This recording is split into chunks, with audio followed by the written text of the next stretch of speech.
Resolute Leadership Podcast. I am Vince Miller, your founder and host, and today we're in a series that we've entitled From Addiction to Freedom. And today we're discussing the topics of peace and serenity. So guys, welcome to the program. If this is your very first time tuning in, well, thank you for joining us. Our mission is to disciple and develop men to lead. So if you're looking for content for your men's group or men's ministry, then you need to go to our website today at beresolute.org. We have a number of great tools for men, including men's Bible studies that we know that you would love. They accompany small group videos and participant handbooks that are great for leading other men. We would love to put these tools in your hands.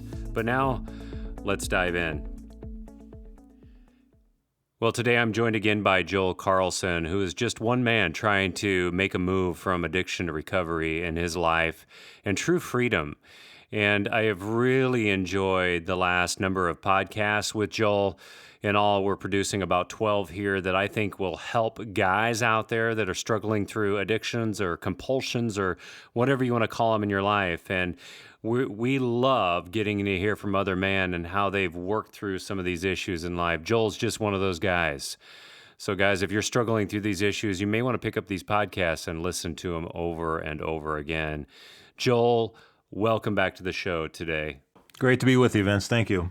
So we're spending a little bit of time now moving into a strong future with the last part of this phrase that you have coined for your life. It's, I can't, he can, and I'm going to let him. We're now focusing on that part of the phrase, I'm going to let him, with some really strong words that have marked your life. We're beginning today with peace and serenity, and really how peace and serenity changed you. So how were you able to find so much peace in an environment that seems to lack nothing but peace? Specifically, I'm talking about your time in incarceration when you were in prison, because there was a time that you had to spend in prison because of some of your criminal activity. How did you find peace there? Because I'm sure that's not a peaceful environment every day. No, and I think by what we see on TV and now the countless reality shows that are doing prison life,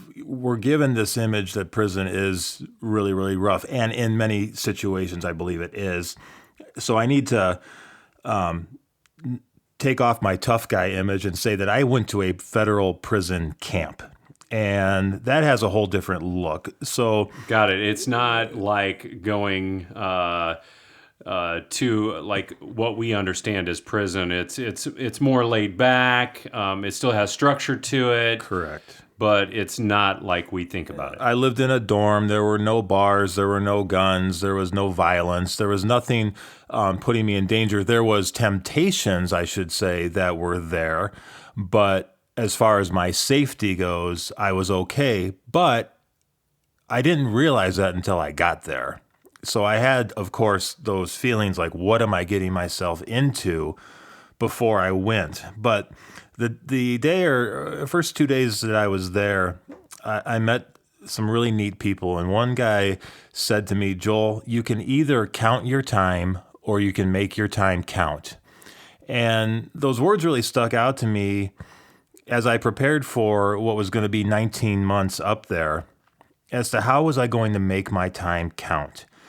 And I really feel like I did that well, but it wouldn't have happened if I didn't have this overwhelming sense that God was protecting me, that I was going to be taken care of, that my family was going to be okay, because the reality is the toughest part of prison for me was not me being there, it was me being away from here and not with my wife-to-be, with my kids, and making sure that they're okay. And so I really had to figure out a way to structure my time in prison to make sure that I was making my time count so that when I left, I would be a better man leaving than I was going in. Yeah, so it was a question of really focus for you and finding that peace. It was a question of changing your perspective on the situation altogether, right? Right. The key for me was, and we joke about prison being like Groundhog Day, and it really is like the movie Groundhog Day, where every single day is the same, and it truly is. But I really kind of soaked that in and wrapped my arms around it and said, okay, I'm going to make it just that way. And I became very structured. Out the door every morning at the same time, directly to the chapel to spend 30 to 45 minutes with God. And I tell you what, that was the key right there. Opening up the Bible, sitting in the chapel by myself. Now, mind you, being able to spend time alone in prison is huge, where you have no one else around you. And I got to do that day after day, spend time with God, do some writing, do some praying. And every single day I would just ask the Lord, fill me with your peace, fill me with that strength. And he did that. And throughout each and every day, I felt God's peace just hovering over me. And it really changed the scope of how my time went up there.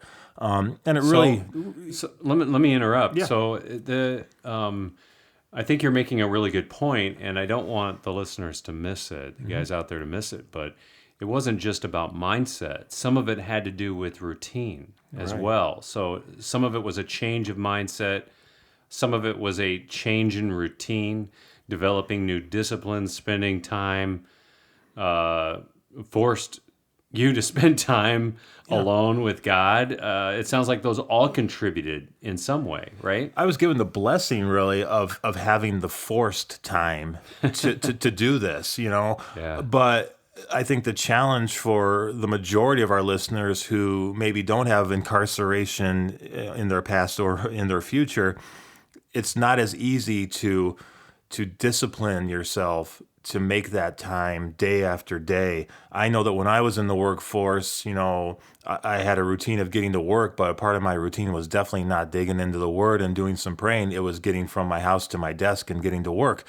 And I think being able to slow down and have that opportunity to just know that my time was really my own and I could make it the way I wanted to, and I got to spend that time with God was really neat, which really transfers back now to, and I want to get back to the prison life, but the way it is today, where I am back into, you know, the real world, I have to be much more disciplined to spend that time each morning with God, because I know that my day looks very different when I don't discipline myself to do that each and every day.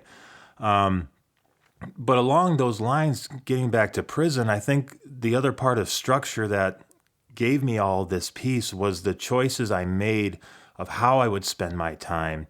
I was able to work with four other guys in starting an Alcoholics Anonymous group, which was not there. And we started out with just four of us. And on my last meeting before I came home, there was 24 guys at that meeting. Wow. And that was an every week Thursday night meeting that we had, where we had people from the outside coming in to support us, and to be surrounded by men focused on their recovery and wanting to be better men in their recovery was so great to have that structure there. I was able to bring this Bible study, Resolute, to prison every Sunday morning. Eight of us men were going through the program together, sharing our thoughts, sharing our opinions, digging into the Word together. It was a structured time that I looked forward to every week to really be focused in on what God was trying to tell us. And it's amazing how God put so many amazing, wise, fantastic, fallen men into my life in prison that truly made me grow into becoming a better man. And it's interesting for me to say that I was surrounded by all these felons that had all made big mistakes, but these were some of the most impactful people I've ever been with in my life. And it was a really cool experience. And the bottom line is, though, for all of the fear and anxiety that I had about going into prison and what it would look like, I don't ever want to go back to prison, and I don't ever intend on going back to prison. But I want to really cherish those feelings of true peace, true serenity that I had when I was there. And I think that can be experienced anywhere. You don't have to be in a forced environment. That can be experienced anywhere, but it starts with a daily disciplined routine of spending time with God. Well, and let me add to that. Not only did it begin for you with the changed mindset and the routine, but it sounds like that you started to really get in touch with who you were and how God was going to use your story to bless other people because he gave you a leadership role in their lives, which is a huge blessing to other people. I think there's guys out there listening, Joel, that maybe disqualify themselves for the scars of their past when God wants to take the scars of their past and help other people to heal through their wounds as well. And that's exactly what you did to find that peace. Here's some words for you from John 14, verse 27. It says, "Peace I leave with you, my peace I give you. I do not give to you as the world gives. Do not let your hearts be troubled and do not be afraid." I love those words by Jesus because I think he's saying he gives us endless supplies of peace, endless supplies of it. I do not give to you as the world gives. The world gives in a way that seeks to receive back. Jesus gives fruitfully and endlessly and permanently and all the time, and he's willing to give if we're willing to receive it. And I think it becomes a question of, are we willing to change our mindset? Are we willing to change our disciplines and be regularly engaged with God? Are we willing to engage with the leadership of our gifts? And therein we find the peace that God gives to each and every one of us. And I would assume that there's guys out there looking for peace in the middle of their storm. You're saying you're totally able to find it. It's out there. You can find peace in the middle of chaos. And I think the one thing I'd love to say, which you just mentioned, which is very difficult for men to do, for all of us to really wrap our minds around, is that our story, our failures, our mistakes can be so impactful to other people. There is nothing that has been more helpful to me in my journey to recovery than being surrounded by people that have also failed and have been willing to be open about it and humble, which we're going to talk about next, about their situation and to share it. And I do think that we have a tendency to want to hide that and keep it from people because of shame or embarrassment.